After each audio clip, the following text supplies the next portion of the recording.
The boy also suffered from extreme sexual urges, which led to psychological disorders. He often took pleasure in poking people with needles for fun. In an effort to treat her son's condition, his wealthy mother spent a fortune hiring top doctors. After identifying the source of his trauma, the doctor secretly dropped a single dose of a hallucinogen into the boy's water cup, intending to observe his reaction. Unexpectedly, the boy was unusually alert.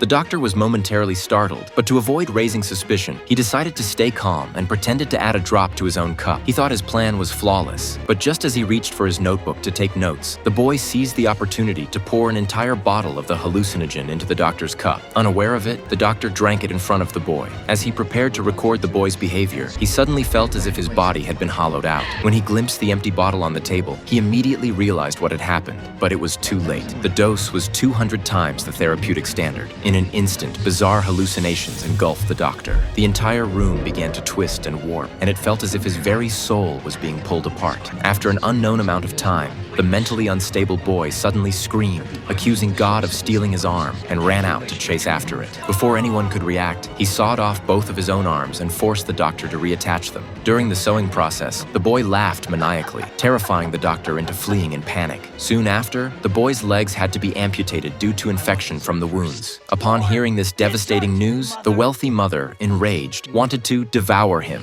and immediately spent a fortune hiring assassins to kill the doctor. The fleeing doctor went into hiding, changing his identity and opening a psychiatric hospital in Northern California. To escape the burden of reality, he smoked hallucinogenic gas every day, anesthetizing himself to temporarily relieve his psychological stress. No matter the occasion, he refused to be photographed, wary of the wealthy mother discovering him. Beneath the surface, the psychiatric hospital was rife with cruelty and wrongdoing. Facing incurable lesbian patients, the head nurse locked one in a bathtub filled with 122 degrees Fahrenheit or 50 degrees Celsius water. When the woman was close to suffocating from the heat, she was immediately plunged into a bathtub full of ice. Within just an hour, the patient endured extreme torment from alternating heat and cold. These water treatments inflicted unbearable suffering on the patients.